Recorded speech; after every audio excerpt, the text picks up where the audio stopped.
오늘 본문을 통해서 진정한 복이란 제목으로 말씀의 은혜를 같이 나누겠습니다. 여러분, 부모는 자기 자녀가 잘 되는 것을 기뻐하고 그것을 위해서 희생하는 것도 또 기꺼이 감수합니다. 자식이 잘 되는 것이 부모의 자랑이 됩니다. 한국교회에서 이 감리교회 4명의 목회자를 둔 이승려 전도사님은 예전에 많은 곳에서 또 자녀에 대한 또 자녀 교육에 대한 간증을 많이 했습니다. 그 4명의 자녀가 다 크게 또 훌륭하게 또 목회를 잘 해냈기 때문에 그렇습니다. 유명한 목회자를 둔 어머니도 이렇게 자랑거리가 큰데 예수님을 낳은 어머니의 마리아는 얼마나 자랑할 것이 크겠습니까? 심지어 지금 가톨릭교회에서는 존경하다 못해 신성시하고 마리아에게 기도를 하는 정도입니다. 젊은 부모님들도 별다르지 않습니다. 아이를 키우는 젊은 엄마들의 SNS는 자녀들 자랑으로 채워지기 일쑤입니다. 다른 말로 하면 자녀를 잘 키워내는 것이 행복의 이유가 되는 것이죠. 그러나 예수님은 그보다 더 본질적인 복에 대해서 가르쳐 주셨습니다. 오늘 본문 27절, 28절 같이 읽겠습니다. 이 말씀을 하실 때에 무리 중에서 한 여자가 음성을 높여 이르되 당신을 뵌 태와 당신을 먹인 젖이 복이 있나이다 하니 예수께서 이르시되 오히려 하나님의 말씀을 듣고 지키는 자가 복이 있느니라 하시니라. 아멘. 예수님께서 말씀을 하시는데 그 말씀의 은혜를 받은 한 여인이 소리쳐 예수님께 이렇게 말했습니다. 당신을 뵌 태와 당신을 먹인 젖이 복이 있나이다. 이렇게 훌륭한 선지자의 어머니는 얼마나 복됩니까? 이런 얘기죠. 지금 이 여인은 예수님의 어머니를 부러워하고 있습니다. 그녀는 아마 속으로 이런 생각을 하고 있을 거예요. 저런 대단한 선지자를 낳고 기른 엄마는 참 좋겠다. 얼마나 복이 많은 사람인가. 너무나 부럽다. 내 자녀도 저렇게 훌륭한 사람이 되어야 될 텐데 자녀를 저렇게 훌륭하게 키운 비결이 뭘까? 이런 생각을 할 수 있겠죠. 그러나 이에 대해서 예수님은 진짜 복 있는 자가 어떤 사람인지를 가르쳐 주십니다. 이렇게 말씀하십니다.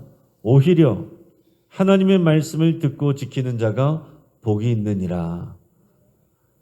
사랑하는 여러분, 오늘 다른 집에 자녀들 잘 되는 것 때문에 부러워하지 마시고 오늘 내가 하나님의 말씀을 듣고 지키는 것으로 인해서 더 감사하시고 힘을 쏟을 수 있길 바랍니다.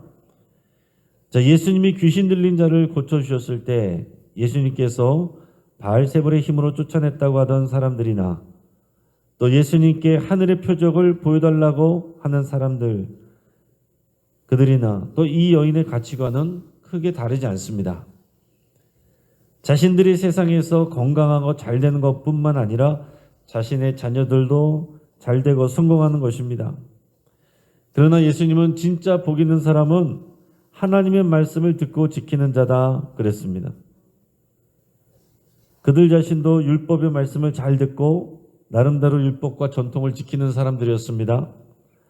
그렇지만 예수님은 듣고 싶은 대로 듣고 믿고 싶은 대로 믿고 제 마음대로 행동하는 것은 진짜 듣고 지키는 자가 아니다라는 것을 말씀하고 계십니다. 율법은 그림자고 예수님이 실체입니다. 율법의 모든 내용들, 그 내용은 바로 그 이후에 오실 예수님을 나타내는 것들이었습니다. 그래서 율법을 그림자라고 말하고 예수님을 실체라고 말하는 겁니다. 살아있는 말씀이 오신 거예요. 살아있는 말씀이신 예수님을 따르는 것이 진짜 말씀을 듣고 지키는 것입니다. 율법의 내용들을 잘 지키는 것보다 더 중요한 것은 예수님을 사랑하고 예수님의 말씀을 듣고 지키고 예수님을 닮아가는 것입니다. 하나님의 나라는 자신의 사회적인 성공이나 자녀의 신분과 지위에 따라서 행복이 결정되는 나라가 아닙니다. 예수님의 말씀을 얼마나 잘 들었고 예수님과 함께 했는가, 예수님을 따라다녔는가, 예수님을 얼마나 닮아갔는가, 이것이 우리 최종적인 행복의 결정적인 이유가 됩니다.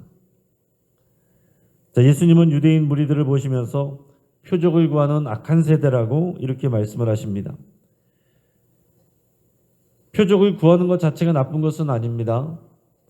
하지만 어제 본문에서 본 것처럼 예수님을 직접 보고 예수님이 하신 일을 직접 보고 또 그의 말씀을 들으면서도 예수님을 믿지 않고 계속해서 하늘의 표적을 구하는 것, 그것이 불신 행위예요. 예수님은 이것을 구약의 사건들과 비교해서 설명을 하십니다. 29절, 32절, 29절에서 32절까지 말씀을 같이 읽겠습니다. 무리가 모였을 때에 예수께서 말씀하시되 이 세대는 악한 세대라 표적을 구하되 요나의 표적밖에는 보일 표적이 없나니 요나가 니느웨 사람들에게 표적이 된과 같이 인자도 이 세대에 그러하리라. 심판 때에 남방 여왕이 일어나 이 세대 사람들을 정죄하리니 이는 그가 솔로몬의 지혜로운 말을 들으려고 땅 끝에서 왔음이거니와 솔로몬보다 더 큰 이가 여기 있으며 심판 때에 니느웨 사람들이 일어나 이 세대 사람을 정죄하리니 이는 그들이 요나의 전도를 듣고 회개하였음이거니와 요나보다 더 큰 이가 여기 있느니라. 아멘. 자, 심판 때에 예수님을 믿지 않고 표적만 구한 사람들은 하나님께 정죄받게 될 것입니다. 왜냐하면 구약의 사건들은 모두 진리 되신 예수님을 미리 보여주는 모형과 그림자일 뿐입니다. 그렇기 때문에 그렇습니다. 요나의 표적이 그렇고 솔로몬을 찾아왔던 남방 여인이 그렇다라고 예수님께서 말씀을 하셨어요. 표적을 구하는 자들에게 내가 너에게 보여줄 표적은 요나의 표적밖에 없다. 이렇게 말씀하셨는데 이 요나의 표적, 이 무슨 내용입니까?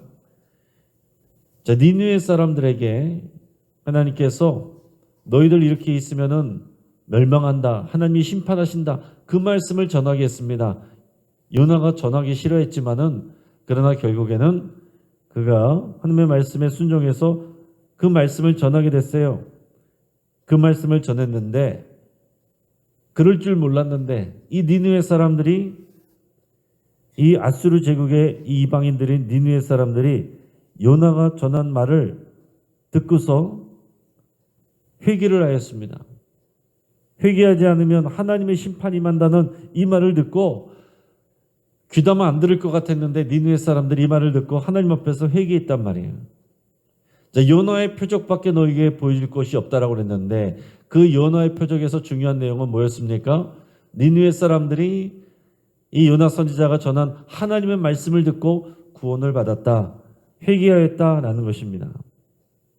그러면서 그 다음에 솔로몬을 찾아왔던 남방 여왕 얘기를 합니다. 보통 지금의 이제 이디오피아 여왕일 것이다 이렇게 얘기들을 하는데 남방 여왕은 진리가 아닌 솔로몬의 지혜의 말을 듣기 위해서 먼 길을 찾아오는 수고를 아끼지 않았습니다.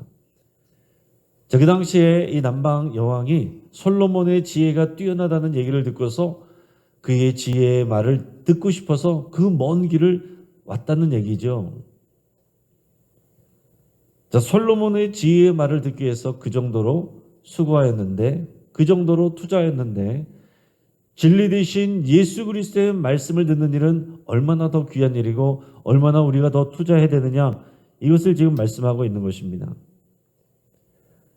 그런데 요나의 말을 듣고 니느웨 사람들도 회개했고 남방 여왕도 정성을 다해 솔로몬의 지혜의 말을 들었는데 유대인들은 예수님을 보고 들었음에도 불구하고 예수님을 믿지 않고 표적만 구하고 있다 하는 것입니다. 자, 앞에서 말한 이 두 가지의 내용들의 특징은 뭐냐면은 다 이방 사람들이 하나님의 말씀을 듣고 회개하는 거예요. 이방 사람들이 또 이 솔로몬의 말을 듣고 감동을 받은 것입니다. 자격이 없어 보이는 저 이방 사람들도 이 하나님의 말씀을 듣고 또 이 왕의 말을 저렇게 귀담아 듣는데 하나님의 백성들, 유다 백성들은 하나님의 아들 메시아가 와서 진리의 말씀을 직접 선포하시는데도 불구하고 그 말씀을 받아들이지 않고 자꾸 표적만 구하고 있다 하는 것입니다. 그래서 이것이 불신의 행위이고 하나님께 심판받고 정죄받게 되는 것입니다. 예수님이 이 땅에 오신 것 그 자체가 표적입니다. 이거보다 더 큰 표적은 없습니다. 우리는 이제 요나의 표적보다 더 큰 표적인 예수 그리스도의 십자가와 부활의 빈 무덤을 우리는 갖고 있습니다. 이런 물고기 뱃속에서 3일을 있다가 어떻게 살아나올 수 있어? 그거보다 더 놀라운 표적은 십자가에서 죽음을 당하신 예수님이 무덤에 계시다가 무덤 문을 열고 부활하셨다라는 이것이 더 놀라운 이야기죠. 여러분, 요나의 표적에 물고기 뱃속에 들어갔다 살아나온 이야기는 예수님이 십자가 지고 죽으셨다가 무덤 속에서 3일 만에 나온 예수님의 십자가 부활을 미리 보여주는 내용이었습니다. 여러분, 우리도 마찬가지예요. 하나님을 자기 앞에 보여주면 믿겠다, 이런 사람들도 많이 있지만 그들은 그저 불신하는 것입니다. 예수님이 이 땅에 오셔서 십자가를 지셨고 부활하셨다는 것이 가장 큰 표적이고 증거입니다. 하나님이 살아계심을 이미 우리에게 보여주었어요. 그리고 하나님의 방법은 이것을 본 증인들이 그것을 전달하고 들은 내용을 통해서 듣고 믿는 것, 이게 하나님의 방식입니다.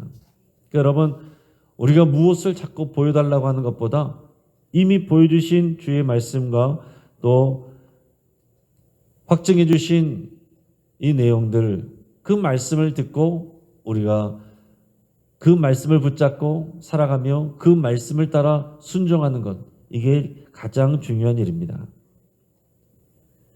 자, 마지막으로는 우리의 눈이 몸의 등불이다라는 것을 말씀해 주십니다. 33절에서 36절까지 말씀을 같이 읽겠습니다. 누구든지 등불을 켜서 움속이나 말 아래 두지 아니하고 등경 위에 두니 이는 들어가는 자로 그 빛을 보게 하려 함이라. 내 몸의 등불은 눈이라. 내 눈이 성하면 온몸이 밝을 것이요 만일 나쁘면 내 몸도 어두우리라. 그러므로 내 속에 있는 빛이 어둡지 아니한가 보라. 내 온몸이 밝아 조금도 어두운 데가 없으면 등불의 빛이 너를 비출 때와 같이 온전히 밝으리라 하시니라. 아멘. 자, 예수님께서는 우리 몸의 등불이 눈이다, 이렇게 말씀하셨어요. 눈을 통해 빛이 들어오고 어둠 속에서 길을 찾게 됩니다. 빛은 진리의 말씀이고 눈이라고 말하는 것은 진리의 말씀을 대하는 사람들의 태도를 말합니다. 여러분, 사람이 상대의 말을 귀로 듣는 것 같지만 눈으로도 듣는 것입니다. 여러분들이 자녀들에게 얘기할 때 제발 내 말 좀 들어, 왜 이렇게 말을 안 들어? 그러면 딴 데 쳐다보고 있던 아이들이 어떤 얘기합니까? 나 귀로 듣고 있다고요. 그러나 귀로만 듣는 게 아니라 눈으로 듣는 겁니다. 눈을 마주치고 고개를 끄덕이고 그 눈을 통해서 우리가 상대의 말을 듣고 있다는 것을 보여주는 거예요. 그래서 여러분, 대화를 할 때 눈을 보면 그 사람이 내 말을 귀담아 듣고 있는지 거부하고 있는지 알 수 있습니다. 여러분, 설교할 때도 우리 회중들의 여러분들의 눈을 보면 지금 말씀이 잘 들어가고 있는지, 들어갔다가 튕겨져 나오는지, 안 들어가고 있는지 대충은 보입니다. 물론 가끔은 전혀 안 들은 것 같은데도 나중에 보면 열심히 들은 분들도 계시지만은 대부분은 그 눈을 통해서 보면 저분이 지금 말씀을 잘 듣고 있는가 안 듣고 있는가 보여진단 말이에요. 귀를 활짝 열 뿐만 아니라 눈도 활짝 열고 집중하시기를 축복합니다. 자, 예수님께 표적을 구하고 시험을 하는 사람들은 그들의 눈이 지금 어두운 거예요. 눈이 어두운 것은 마음이 완악한 것입니다. 어린이들은 마음이 부드럽고 하나님의 말씀도 잘 듣습니다. 그건 눈의 등불이 밝은 거예요. 그래서 말씀을 잘 듣고 잘 지킵니다. 그러나 나이가 들수록 또 경험이 많아질수록 아는 게 많아질수록 마음이 완고해져요. 가려서 듣습니다. 눈의 등불이 어두워집니다. 그래서 진리의 빛이 잘 들어가기가 쉽지가 않습니다. 앞에서 예수님이 이렇게 말씀하셨습니다. 진실로 너에게 이르노니 너희가 돌이켜 어린아이들과 같이 되지 아니하면 결단코 천국에 들어가지 못하리라. 이제 말씀을 정리합니다. 사람들은 자신이 성공한 것이 행복이고 부모들은 자녀가 성공한 것이 행복이라고 여깁니다. 하지만 예수님은 오히려 너희가 하나님의 말씀을 듣고 지키는 것, 그것이 더 큰 복이다. 그렇게 말씀하셨습니다. 우리는 예수 그리스도와 그의 말씀의 표적을 이미 받았습니다.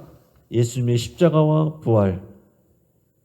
그 빈 무덤이 살아계신 하나님을 보여주는 진짜 표적입니다. 하나님의 말씀을 겸손하게 잘 듣고 지키는 것이 몸의 눈이 성한 것입니다. 하나님의 말씀을 어린아이처럼 잘 듣고 지키는 것이 중요합니다. 세상이 생각하는 행복의 기준보다 하나님의 말씀이 더 중요하고 표적을 보는 것보다 예수님을 신뢰하고 따르는 것이 진정한 행복의 비결입니다. 오늘 그 행복을, 진정한 복을 다 누리는 저 여러분 되기를 주의 이름으로 축복합니다. 같이 한번 기도하겠습니다. 오늘 말씀을 붙잡고 함께 기도할 때에 예수님을 믿고 따르는 우리가 가장 행복한 사람이라고 그렇게 여러분 고백할 수 있길 바랍니다. 나와 자녀의 신분이 상승하는 것보다 주의 제자가 되는 것을 더 귀하게 여기기로 그렇게 여러분 결단하시고 기도할 수 있길 바랍니다. 또 어린아이와 같이 순수한 마음과 눈으로 예수님을 따르기로 그렇게 여러분 결단할 수 있길 바랍니다. 여러분 환우들을 위해서 같이 기도해 주시고 변영순 권사님, 박명선 성도님, 정수진 성도님, 홍종화 집사님, 이정구 장로님, 구현인 권사님, 또 항암 치료받고 또 방사선 치료 받으신 분들인데 특별히 박명선 성도님 위해서 간절히 기도해 주시기 바랍니다. 지금 음식을 드시지 못해서 병원에 입원 중에 계신데 하나님께서 강하게 붙들어 주시고 그 마음에 또 용기와 믿음을 주시기를 또 가족들을 위해서도 함께 기도해 주시고 여러분들의 치유를 위해서 또 기도하시기 바랍니다. 오늘 저녁에 있을 금요기도를 위해서 기도해 주시고 이 나라와 민족을 위해서 또 기도하시며 여러분들의 기도 제목으로 더 깊이 나가시기 바랍니다. 이 시간 주여 한번 부르짖고 합심해서 기도하겠습니다. 주여